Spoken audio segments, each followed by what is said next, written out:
Cardio is probably the most done thing in all of the fitness world. I think we can all agree with that. But sometimes you can go on the internet and my word, can you get dragged down the wrong direction. So in order to try and change that, I just thought I'd talk to you about 7 things today that you need to know when it comes to cardio. Rhymed. Number 7, you can overdo it.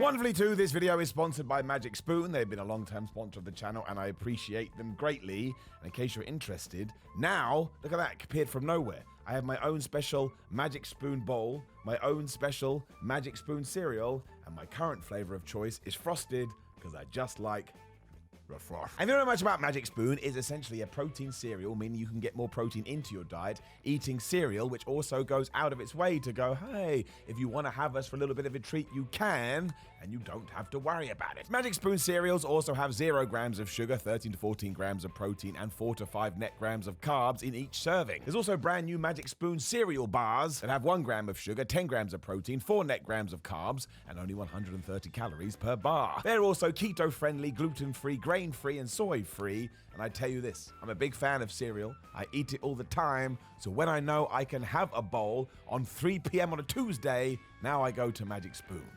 Who the hell knew you'd be able to eat cereal at 3 p.m. on a Tuesday? Given that we have just entered a new year as well, you can kick off 2023 by making your own variety box, where you can choose from Magic Spoon's best-selling flavors like cocoa, fruity, frosted, peanut butter, cookies and cream, and maple waffle, plus other awesome flavors including blueberry muffin and cinnamon roll. You can also make sure you scan the QR code that's on the screen right now or go to the link in the description below, and when you use the code Simon, you get $5 off. So you save yourself some money, and I tell you, Magic Spoon have said if you're not 100% happy with your purchase, they will refund you. Magic Spoon also now ships to the Canada and the UK, which is where I am right now. As you can tell, I'm just a big fan of Magic Spoon, plus they're really, really nice to me, which is nice. You can overdo it. That is the same with everything. We've talked about it before when you actually go to the gymnasium itself and you're doing weight training. If you do not give yourself time to recover and you do not give yourself time to balance out again, eventually you are going to run your body into the ground, you're going to overtrain, and you're not going to be able to improve your muscle growth because your body's just going to give up. It's like, no, it's like if I keep smashing my head into a wall, you know what happens? I start bleeding eventually and I fall down on the ground because my body's just like, I'm not helping you anymore. You're doing something I don't like. And it's the same with cardio. Now, it's harder to do this with cardio because, again, think how much cardiovascular activity you do just within a day. But the problem is, if you do start doing too much, studies have proven that negative things are going to happen. And the cliche has always been, oh my gosh, cardio is wrecking my gains and it's wrecking my strength. And that comes from the point when you are doing too much. But the reason it's wrecking your gains and the reason it's probably wrecking your strength is that you're doing your cardio before you go to the fitness palace of love. And then when it's time to exert extra energy, you don't have anything left, because what usually happens 9 times out of 10 is, along with the increased cardio, you've also dropped your food right down because you're trying to have abs of steel. Now, that's very cool that you're trying to do that, but you have to remember everything in moderation. You do not need to be doing 2 hours of cardio every single day, having like a piece of broccoli, and then trying to go to the gym for 2 hours. That's why you're losing your gains, because once again, your balance is completely off kilter. So just treat it like you cheat weightlifting. Should it be in your exercise program? Absolutely. Should you be pushing it when you are doing it? Absolutely. But is it the be all and end all to the point you have to do more to see results? No. Find what works for you, couple it up with your diet because you need both of them in order to achieve your dreams, and that's it. Number 6 is your body will get used to it, much like it gets used to weight training, or, going back to that terrible analogy, smashing your head into a wall.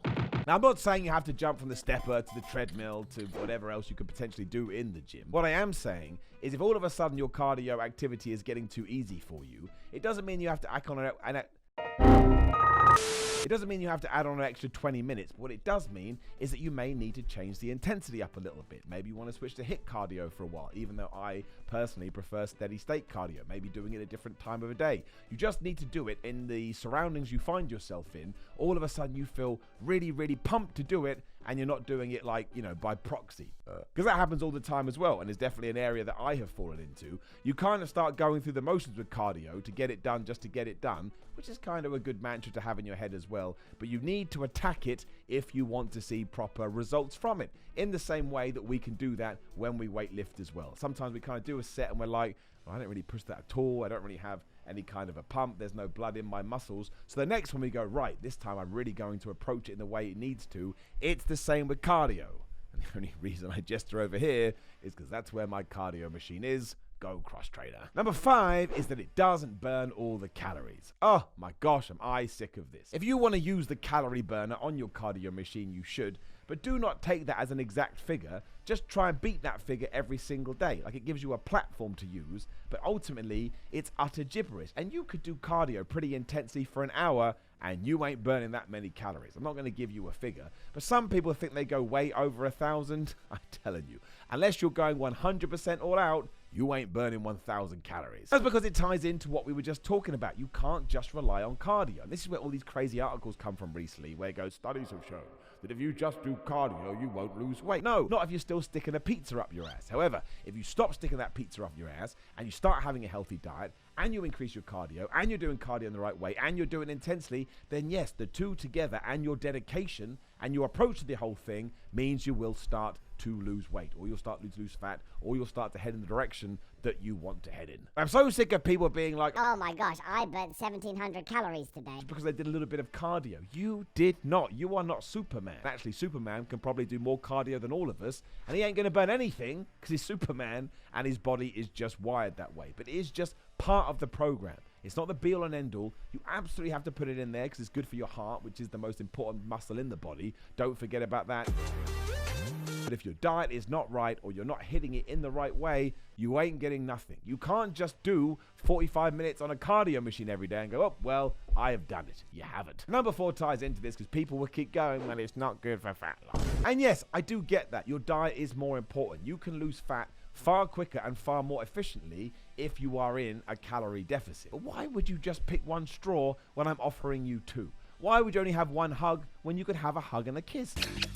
You have to be taking in everything in order to get where you need to be. I mean, I'm just repeating myself now, but it's true. You're also making it easier for yourself, right? You're adding something in that you know is going to bring productive results. And I understand you may not want to do it, but if you are genuinely set on achieving your fitness goals, why would you take something so essential and just throw it over there? No, you just need to figure out a way to make it fun. My girlfriend has just started doing CrossFit recently, not for me, but she's genuinely having a good time doing it, to the point she gets home from work and she goes, oh my gosh, I got to go to CrossFit later. And she's super duper excited about it. Don't forget, CrossFit is essentially weight training and cardio together, so maybe that's the answer for you. But anytime you read one of these articles that tries to spin it just so you click it, remember, that's what they're trying to get you to do. They just want you to click into an article, whereas I would rather you achieved your fitness dreams. Number 3 is there's nothing magic about it. Now, I realize it's basically number 4 all over again, but it's so important I've decided to do it anyway. Yes, so many people get up on a Monday, they go, this is it, today I'm doing it. My New Year's resolutions are all coming to a head, and I'm going to start my cardio journey. They do it for 7 days, they look in the mirror and they go, well, I'm ripped now.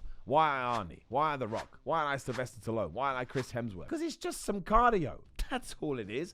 All you did was up your exertion for that week, and it's not going to make a huge amount of difference unless you've got everything else going on as well.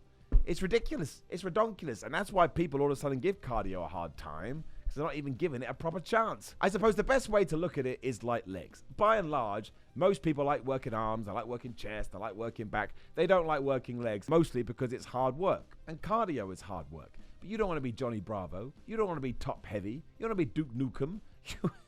You want to be in the best possible shape you can, and you want to get there in the most efficient way possible. And I promise you, as a man that has been doing this a long amount of time, doing cardio helps in every single aspect. And number 2 is there's no fat burning zone. Just aim for 130 beats per minute of your heart and put in as much intensity as you can. So many times you see people going, yes, well, I must go at 134.5 beats per minute. Otherwise, I'm not in the fat burning zone. Do you really want to put that much in your head? I'm sure if you study it enough, you can come up with some kind of argument where this is the case, or at least there's a little bit of circumstantial evidence to support it, but you're just putting too much on your shoulders. It's hard enough starting the diet. It's hard enough starting going to the gym. It's hard enough starting doing the cardio. If all of a sudden you're trying to get to some arbitrary number, just don't do it. Use 130 just because I think if most people are hitting 130 beats per minute, if you're doing steady state cardio, then that's a good amount of intensity. And that's the other thing. If you're doing, HIIT cardio, your beats per minute should probably be closer to 200. That's why I don't do it. Number 1, just get it done. Just keep that in your mind all the time. It's a bit like Nike. Just do it. Just get it done. It doesn't matter if you do it in the morning. It doesn't matter if you do it fasted. It doesn't matter if you do it non-fasted. It doesn't matter if you do it before you go to bed. The only time I would say it does matter is if you do it before lifting weights and your actual priority right now is muscle growth, because you're just going to wear, you're going to wear yourself out and you're not going to have any energy. So just in any 24-hour period where you've decided to do cardiovascular activity, just do it. Pick a time. Treat it like a meeting. 2 till 3. That's when I'm going to do my cardio. When you get to 155, make sure you're in the position to start. Because again, this is the major takeaway. It's not a magic trick. All you're doing is being a little bit more active. And because you are being a bit more active, your body will reward you with lovely chemicals and eventually fat loss in conjunction with other things. Now, please do leave a comment below and let me know all your cardio tips that could help other people, and that's what's important here. Click the bell, ding, ding, like the video, share the video, and subscribe, and make sure you click the video on the screen. Otherwise, if you do want some supplements that I do believe will help with this, you go to grillandmind.com/Simon. You go to Simon, get 10% off. There's also all this information in the description down there. At Simon316 on Instagram and Twitter. I'm on Cameo if you want to shout out. Patreon.com/Simon316 if you'd like to support me that way. I have merchandise, wrestling tees, fitness tees. Again, all the links are down there. And any support does help the channel going. Mostly, I appreciate you tuning in and just come up with your cardio diary today. Monday, Wednesday, Friday, Sunday, Tuesday, Thursday. Maybe it's just Monday at 1 p.m. There ain't no rules here. You're allowed to choose. You know what's right. You know what's wrong. As I've already said, you can do it.